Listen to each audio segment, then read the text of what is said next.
بسم اللہ الرحمن الرحیم۔ السلام علیکم۔ بنی اسرائیل کی بد کردار عورت کی توبہ کا واقعہ۔ بنی اسرائیل میں ایک عورت تھی جو بہت ہی بد کردار تھی۔ اللہ نے اسے حسن و جمال خوب دیا تھا اور وہ بدکار بھی انتہا درجے کی تھی۔ پوری بستی کے ساتھ اس کے ناجائز تعلقات تھے۔ وہ اتنی مالدار ہو گئی کہ اپنے لیے ایک بہت بڑا محل بنوایا اور تخت بھی بنوایا جس پر وہ روزانہ بن سنور کر بیٹھتی تھی، اور اس کے ساتھ غلط تعلق رکھنے والے پورے شہر کے امراء آتے تھے۔ اس عورت کی زندگی ایسے ہی گزر رہی تھی کہ ایک مرتبہ کیا ہوا کہ وہ اپنے گھر کا دروازہ کھول کر تخت پر بیٹھی تھی کہ قریب کسی اور بستی کا نوجوان جو کہ بہت ہی نیک اور عبادت گزار تھا، وہ ادھر سے گزرا، اور گزرتے ہی جو اچانک اس کی نظر اٹھی اور اس عورت پر جا پڑی، اور اس عورت کی ایسی تصویر اس کے دل میں چھپی کہ وہ آگے تو چلا گیا مگر اس کا دھیان ادھر ہی بھٹک گیا۔ وہ پھر جہاں بھی بیٹھتا، مراقبہ میں، تسبیحات میں، ذکر میں، تلاوت میں، جب بھی بیٹھتا اس کا دل ہی نہیں لگتا تھا۔ اس نوجوان نے روزے بھی رکھے لیکن اس لڑکی کا خیال دل سے نہ نکال سکا۔ اس نے اپنے آپ کو بہت تکلیف پہنچائی، کئی دن اپنے آپ کو بھوکا پیاسا بھی رکھا مگر اس کے دل سے اس عورت کا خیال نہ نکل سکا۔ حتیٰ کہ ایک دن اس نے سوچا کہ جب اس خیال سے میری جان ہی نہیں چھوٹتی تو کیوں نہ میں اس کے پاس چلا جاؤں۔ چنانچہ اس نوجوان کے پاس تھوڑا بہت سامان تھا، اس نے اس کو بیچا اور اتنے پیسے تیار کیے جتنے سے وہ بدکار عورت اپنے پاس آنے کی اجازت دیتی تھی۔ وہ اس عورت کے پاس آیا اور اس کو پیسے دے کر اس کے ساتھ تخت پر بیٹھ گیا، بات چیت کرنے لگا۔ اچانک بات چیت کرنے کے دوران اس کے دل میں یہ خیال آیا کہ میں نے نیکوکاری کے اتنے سال گزارے ہیں، آج میرے اللہ مجھے اس غیر محرم عورت کے ساتھ بیٹھے ہوئے بھی دیکھ رہے ہیں۔ بس یہ خیال دل میں آیا تو اللہ کا ڈر دل پر غالب آ گیا اور نوجوان نے کانپنا شروع کر دیا۔ عورت نے اس سے پوچھا، کیوں کانپ رہے ہو؟ تمہارا چہرہ کیوں پیلا ہو گیا ہے؟ تو اس نوجوان نے کہا، میری طبیعت ٹھیک نہیں ہے۔ تو اس عورت نے کہا کہ تم جس مقصد کے لیے آئے ہو وہ مقصد پورا کرو اور جاؤ یہاں سے۔ اس نوجوان نے کہا، نہیں۔ وہ عورت بہت حیران ہوئی کہ آج تک میں نے اپنی زندگی میں ایسا مرد نہیں دیکھا جو میرے قریب اس طرح تخت پر آ کر بیٹھے اور پھر برائی کیے بغیر ہی چلا جائے۔ تم کیسے نوجوان ہو؟ مگر اس نوجوان نے کہا، یہ جو میں پیسے آپ کے لیے لایا تھا یہ تم رکھ لو اور مجھے جانے دو۔ اس عورت نے کہا، تم کون ہو اور کیا ہو؟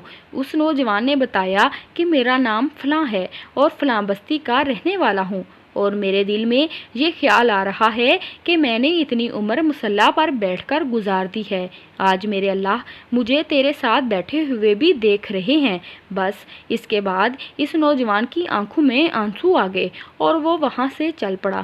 اس نوجوان کے جانے کے بعد جو تھوڑی دیر کی صحبت ساتھ بیٹھنے کی اس عورت کو ملی تھی، اس کی برکت سے اس عورت کے دل میں خیال آیا کہ یہ کنوارا نوجوان اتنا اللہ سے ڈرتا ہے جبکہ اس نے گناہ بھی نہیں کیا، اور میں تو سارا دن اور ساری رات گناہ کرتی رہتی ہوں، میں تو خدا سے ڈرتی بھی نہیں۔ اس کے دل میں شرمندگی پیدا ہوئی، کروں تو کیا کروں؟ دل میں خیال آیا کہ اچھا جاتی ہوں، حضرت موسیٰ علیہ السلام سے پوچھتی ہوں کہ میرے لیے بھی کوئی توبہ کی گنجائش ہے۔ وہ اپنے گھر سے نکل کھڑی ہوئی۔ اب اس کو بستی کا ایک ایک بندہ پہچانتا تھا، وہ اتنی نامی گرامی چیز تھی۔ وہ چلی اور جا کر حضرت موسیٰ کو دیکھا تو وہ اس وقت بنی اسرائیل کے لوگوں کو نصیحت فرما رہے تھے۔ اس نے کسی آدمی کے ذریعے پیغام بھیجا کہ حضرت موسیٰ سے جا کر کہو میں ان سے ملنا چاہتی ہوں۔ اس خدا کے بندے نے سیدھا جا کر سب کے سامنے کہہ دیا کہ حضرت آپ سے فلاں عورت ملنے آئی ہے۔ جب حضرت موسیٰ نے جب نام سنا تو بہت جلال آیا کہ لوگ کیا سوچتے ہوں گے کہ ایسی عورت ان سے کیوں ملنے آئی ہے، ان کا کیا تعلق ہے اس سے۔ حضرت موسیٰ علیہ السلام نے غصے میں کہہ دیا کہ چلی جا یہاں سے، میں نہیں اسے مل سکتا۔ اس بیوقوف نے آ کر کہا، میں نے بات کہی، وہ تو بہت خفا ہو گئے ہیں اور تم سے نہیں ملنا چاہتے۔ وہ عورت ڈر گئی۔ اس نے کہا، میری بدکاریاں ایسی ہیں کہ اللہ تو مجھ سے پہلے ہی ناراض ہے، تو اللہ کے نبی بھی مجھ سے بات کرنا نہیں چاہتے۔ میرے لیے تو اب دنیا میں کوئی ٹھکانہ نہیں۔ بڑے اداس اور بوجھل قدموں کے ساتھ وہ وہاں سے چل پڑی اور واپس آ گئی، اور اسے سمجھ نہیں آ رہی تھی کہ وہ کرے تو کیا کرے۔ اب وہ حیران تھی کہ اللہ کے نبی نے بھی مجھ سے بات کرنا گوارا نہیں کیا۔ میں اتنی گری ہوئی چیز تو ہوں، وہ بات کرنا بھی نہیں چاہتے۔ چنانچہ وہ گھر آئی اور گھر کی کنڈی لگائی۔ اس نے اپنے کسی بڑے سے سنا ہوا تھا کہ بندہ جب اپنے رب کو منانا چاہے تو اس کو چاہیے کہ وہ اس کے سامنے سجدہ کرے۔ چنانچہ اس کو کوئی اور طریقہ سمجھ نہیں آ رہا تھا۔ گھر کی کنڈی لگا کر ایک جگہ اس نے مصلی بچھایا اور اللہ کے سامنے سجدہ کیا۔ اسے پوری دنیا میں کوئی اور نجات کا راستہ نظر نہیں آ رہا تھا۔ پھر اللہ کی شان دیکھیے، اس نے ساری رات عبادت میں گزاری۔ اگلے دن اس کے دل میں خیال آیا کہ میں عورت ذات ہوں، اکیلی اس مکان میں نہیں رہ سکتی، ایک میری خادمہ ہے، تو میں اگر نیت بھی کر لوں تو جتنے لوگوں نے میرے ساتھ بدکاریاں کی ہیں وہ مجھے یہاں نہیں رہنے دیں گے، تو بہتر یہ ہے کہ میں اس جگہ کو چھوڑ کر چلی جاؤں۔ اس عورت نے فیصلہ کر لیا کہ میں یہاں سے چلی جاتی ہوں۔ اس نے اپنے آپ کو ایک سادہ کپڑے میں لپیٹا تاکہ کوئی کپڑوں اور حسن و جمال کو نہ دیکھ سکے کہ یہ کون جا رہی ہے۔ پھر اس نے سوچا، عورت ذات ہوں، کہاں جاؤں گی؟ دل میں خیال آیا کہ وہ جو نوجوان آیا تھا جس کے دل میں اللہ پاک کا اتنا خوف تھا کہ وہ اللہ کے ڈر سے کانپ رہا تھا، کیوں نہ میں اس نیک بندے کے پاس چلی جاؤں، اس کی خادمہ بن کر رہ جاؤں، ممکن ہے کہ وہ مجھے نکاح میں ہی قبول کر لے، اور اس بستی کی طرف چل پڑی۔ چنانچہ ڈھونڈتی ہوئی اس بستی میں اس کے گھر پہنچی اور گھر والوں سے کہا کہ میں فلاں بندے سے ملنے کے لیے آئی ہوں۔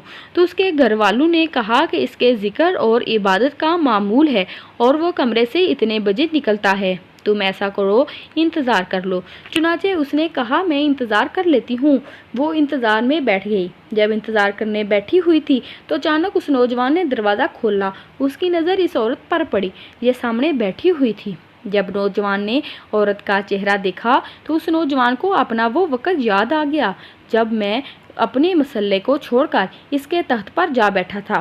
اس نوجوان کے دل پر خوف طاری ہو گیا کہ کہیں یہ میرا ایمان خراب کرنے تو نہیں آ گئی، میں نے تو اتنی مشکل سے اس کا تصور ذہن سے نکالا تھا۔ پھر نوجوان پر اتنا خوف طاری ہوا کہ وہ وہیں پر گر پڑا اور اس کی جان ہی چلی گئی۔ اب اس کی وفات پر گھر والے بھی رنجیدہ اور اس عورت کو بھی بہت غم تھا۔ خیر 3 دن کے بعد اس عورت نے اس کے گھر والوں کو بتایا کہ میں تو اس نیت سے آئی تھی۔ انہوں نے کہا، اب وہ تو اس دنیا سے چلا گیا، اس کا ایک بھائی ہے، اگر وہ تمہارے ساتھ نکاح کر لے تو تم اس کے ساتھ نکاح کر لو گی؟ اس عورت نے کہا، ٹھیک ہے۔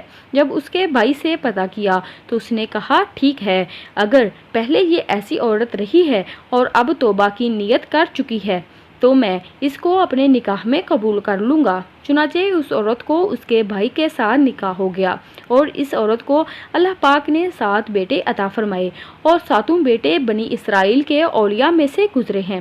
ایسی بدکار عورت بھی توبہ کرتی ہے تو اللہ تعالیٰ اسے 7 ولیوں کی ماں بنا دیتے ہیں۔